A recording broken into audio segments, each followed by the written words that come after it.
Alternate Focus interviews Akai Sharon and Noam Kayut, both veterans of the Israeli Defense Forces. All young Israelis, male and female, with few exceptions, are required to serve 2 to 3 years of active military duty in the Israeli Defense Forces. Sharon and Kayut served during the Second Intifada, a 4-year-long bloodbath that claimed the lives of over 3,000 Palestinians and 950 Israelis. After thorough introspection, these young men have chosen to speak out about their experiences as self-described brutal occupiers of a disputed land. And Sharon and Kayut are not alone. They are members of a new forum for young Israeli Defense Forces veterans called Breaking the Silence. Now a worldwide exhibition, Breaking the Silence features photo and art displays and live speeches. Now, Sharon and Kayut share their stories.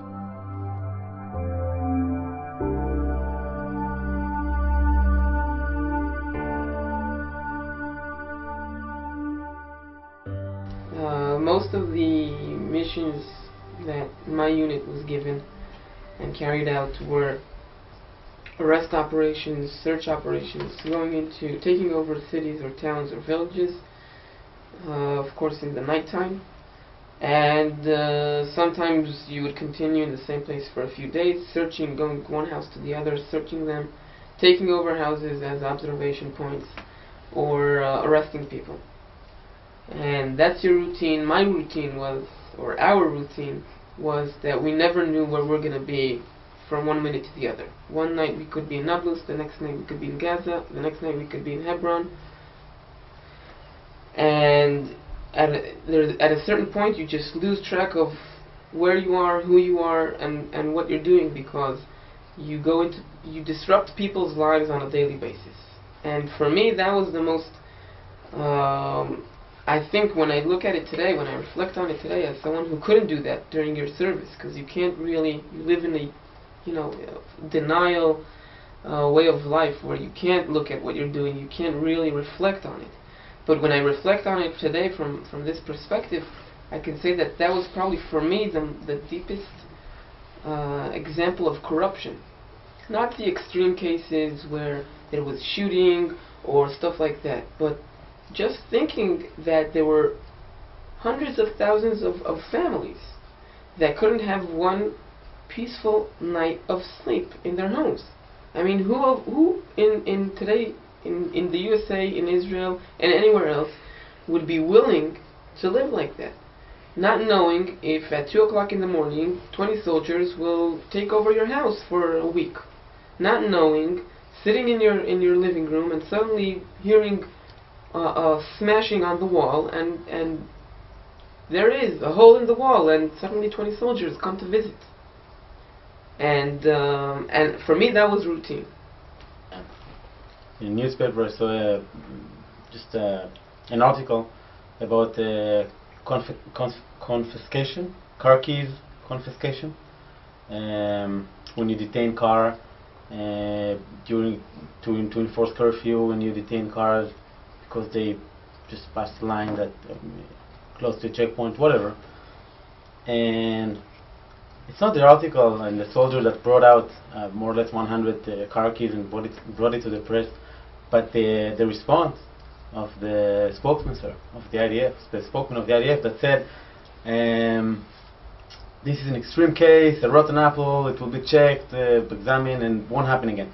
And now I gave the order to take Palestinian car keys and to detain cars hundreds of times in my unit. I saw in the West Bank boxes full of car keys and IDs that were taken and were supposed to be returned, and then I know my father read the newspaper before me, and I know that he believes.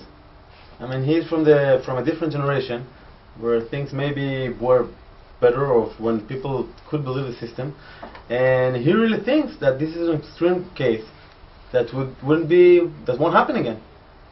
And for me, it was a point of understanding that I'm not backed for what I did, and I didn't do it for fun. I got my orders. I thought it was okay. I thought I was a part of a system that protects Israel from terror attacks, and then I understand that it's just a game, if keeping information inside and not letting anybody know, and how can you criticize, how can you ask questions. And that was maybe one of the first times that I asked what's going on here. One time when we finished an operation in Nablus, and it was really destructive. We were 5 or 6 days straight in Nablus with a lot of IDF forces, tanks and APCs, and it was very destructive. I mean, the whole infrastructure of the city was torn up. There was a lot of houses that were either damaged or even destroyed, and there was a lot of shooting, mostly by the IDF, into the city. And when we got out of there, the first thing that happened when we left the city, got back to the army barrack, was I heard a radio news flash, which happens every hour in Israel, and it was going like, IDF forces left Nablus after a search and arrest operation, found this and that, and that's it. And I think that even then I suddenly realized my parents are now sitting at home, they're listening to the radio, and they're sure that here we are, their heroes, their son, they sent, found weapons and ammunition and did this and that and so important things to defend his country, but they don't know the truth. They don't know that 99% of what we did there was destroy people's property, destroy their lives, but no one told them that. And I think, like Noam, when he just realized what where the truth is and where it's going, today I can say that was one time that I really started to think of how the reality is being kept, under the surface, hidden from the public. You hear the radio or news and TV saying IDF forces return fire to sources of fire. Now you know that we were shooting everywhere. You know that there is no such thing in daylight, sources of fire in urban areas, and in nighttime. You know that you can't really, from a barrack far away, you can't really see most of the time the exact place you're shooting at, and that sources of fire, which as a soldier you know that it's just a title, good for the news, but and this dissonance, we didn't hear it while serving. I want to give you one example of something that we've exposed also in the press in Israel and in foreign press a few months ago about a revenge attack that was launched by the IDF after one night in February 2002. Two terrorists from the Islamic Jihad attacked an IDF checkpoint and killed 6 IDF soldiers. The same night, the Chief of Staff, the Minister of Defense, not some sergeant at a checkpoint, this is policy right from the top, decided to launch a revenge raid against Palestinian officers, some of them just traffic officers, all around the West Bank and Gaza. The next day, 15 Palestinian officers were dead, were reported dead. And we spoke with 5 different soldiers and officers in 2 different units that were part of these raids and part of the attacks on 4 different checkpoints in different areas, geographically had no connection whatsoever to the place that was attacked by the night on the IDF checkpoint.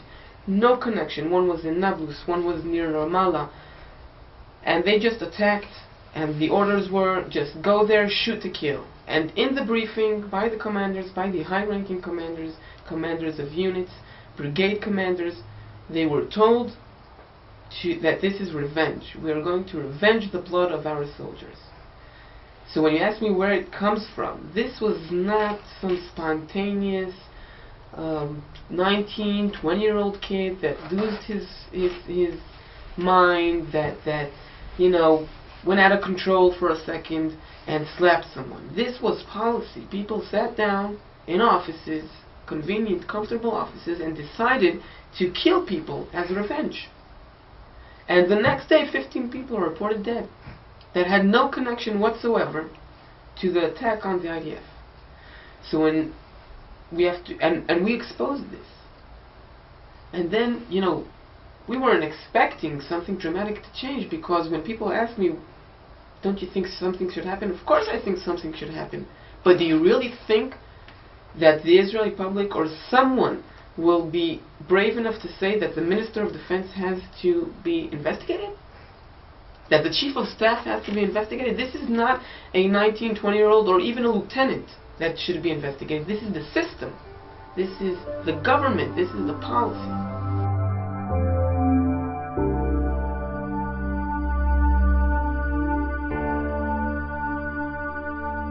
The story behind Breaking the Silence and what it's trying to do is that one day in March 2004, a young guy, a month before his discharge,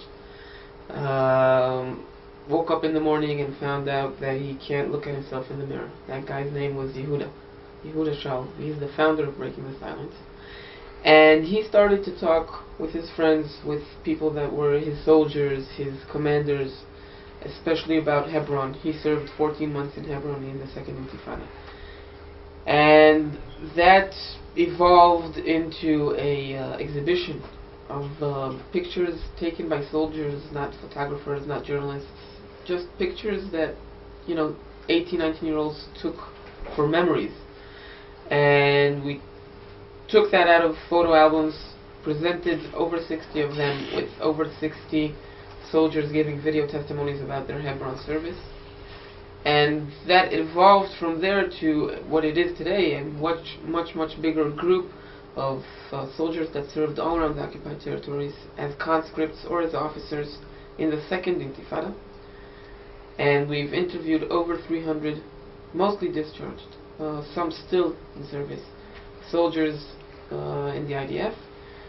And the message, or what we're trying to do with all this, is when we were discharged, the first thing, the fundamental thing that we all felt was the amazing distance or gap of information between what is really going on in the occupied territories, what we're really doing over there, and what is known back home to our parents, to our neighbors, to our public figures and leaders, what is told by the press, what is told by the IDF. And we felt a moral obligation as much as a social obligation as people who grew up in Israel, did their military service, who love their country and are very, very concerned about how we will look tomorrow, how we will raise our children tomorrow, because we don't want to see ourselves anywhere else. And out of that concern, we felt the moral obligation of bringing that information, the true stories of what we're doing in the occupied territories, to the public, and raising a true public debate on all platforms. Press, politicians, everywhere you can think of, about the real corruption, the moral corruption that is happening in the occupied territories, the price of sending more and more generations to be occupiers.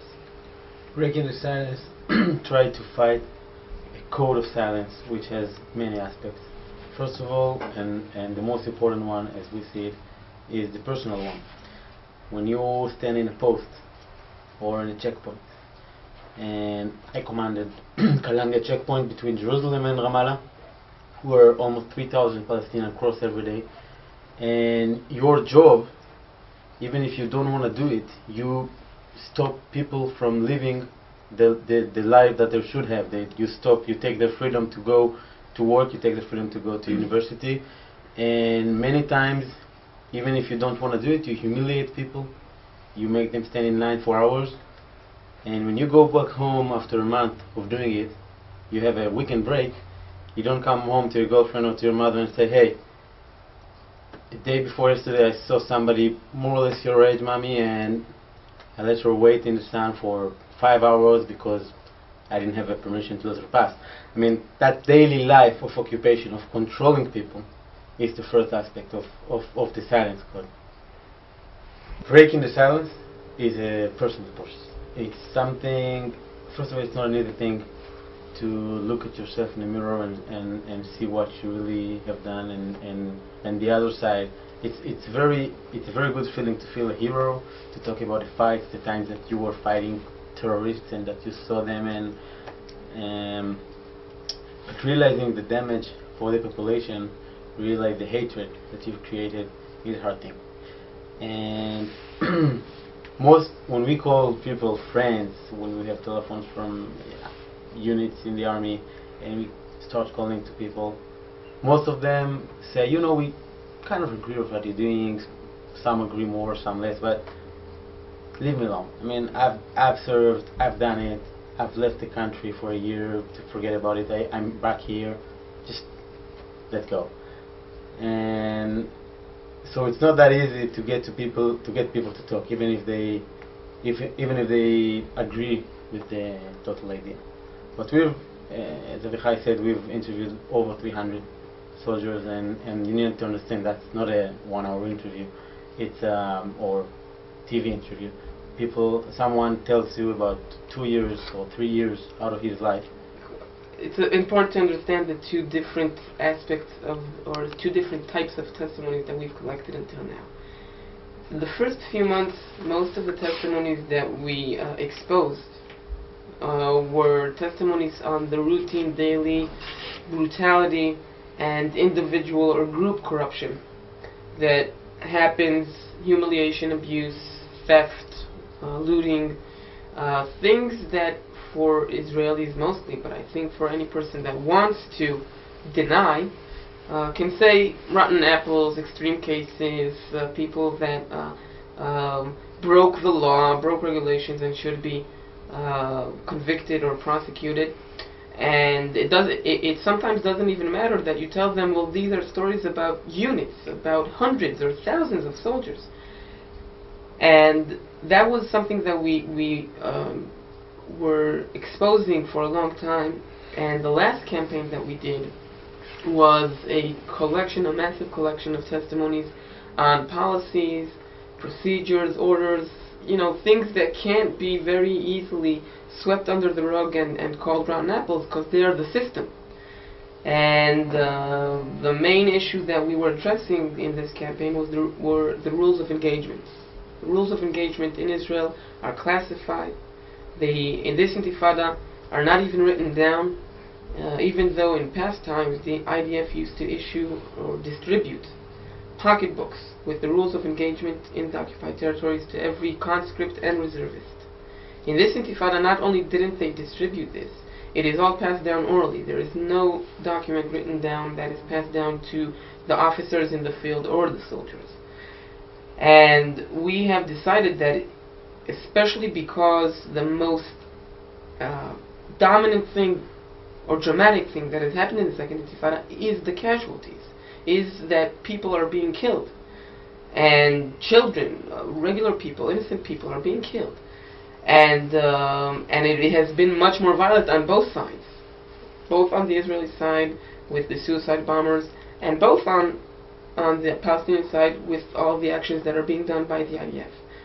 And we've exposed a massive collection of those. I think for me the one that sticks out the most is an officer from an elite unit telling us about his experiences in Rafah.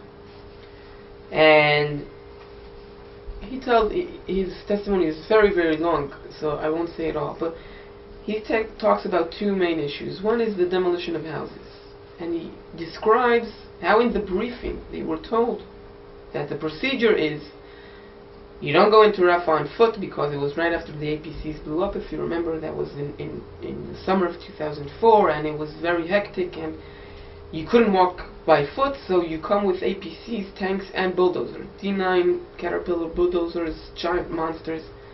And before you even say something to the family that you're going to take their house, before you do anything, the D9, the bulldozer, digs 8 meter deep ditch surrounding 360 degrees, surrounding the house. Then he punches a hole. You don't say anything to the family, you just punch a hole into one of the walls, and then the APC comes right up to the family's home, and you lower the ramp and the soldiers go in.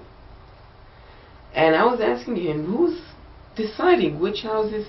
And then he describes to me how they demolish, how they destroy every house in that area that bothers their observation, that might be threatening, everything. And I asked him, who decides what to destroy? And he says, well, the officers in the field. And you have to understand, these could be lieutenants, 21-year-old lieutenants, decide what to destroy and what not to destroy. And then when I ask him, and no one told you criteria of what you can and what you can't, I mean, if the officer decides that he doesn't like, I don't know, a yellow house and the house is yellow, exactly the words that I used. And he says, well, if he doesn't like yellow, he can destroy it. And it's that easy. And I think for me, that was an amazing, it's still something that I carry every day, because it's exactly how the procedures, how the policy are so corrupt from the start, that when they are carried out in the field, the amazing power that you have as a 19, 20-year-old soldier carrying out these policies, these procedures on the field, are just so tragic, or are disastrous.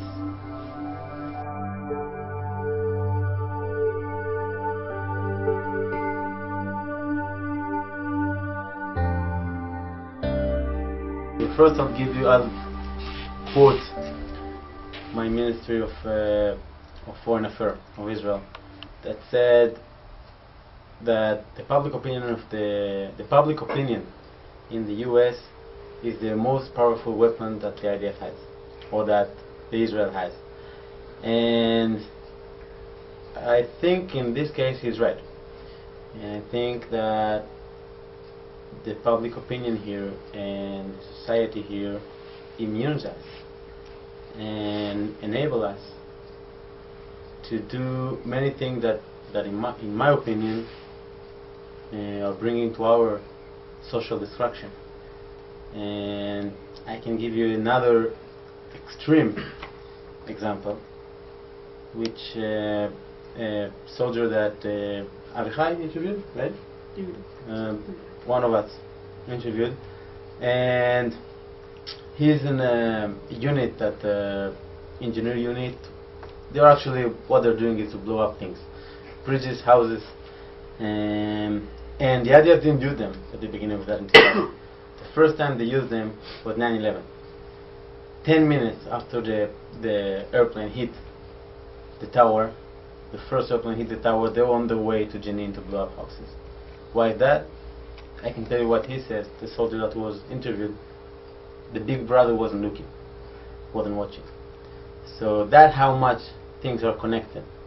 And I think we realized after the second campaign that after the campaign of the rule of engagement and the systematic reason for innocent casualties, we realized that it was well publicized, but it didn't bring up any real debate in society.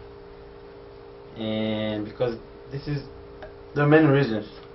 The most powerful one, I think, is that these are things that you can't criticize. I mean, you can't classify as rotten apple.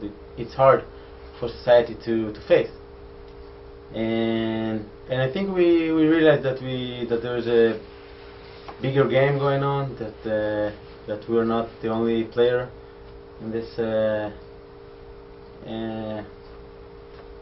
game, and that's why we're here. I think just to add one thing to know, that the public opinion of the United States is, as he said, something that enables us to continue this reality. And just like we're doing back home, trying to force sometimes this truth, the stories, onto the Israeli public so they'll be aware of them, is exactly what we came here to do, is to bring this to the homes of the American society, Jews, Americans, and all Americans, to tell them this is what is really going on. It's about time that you know what you're enabling.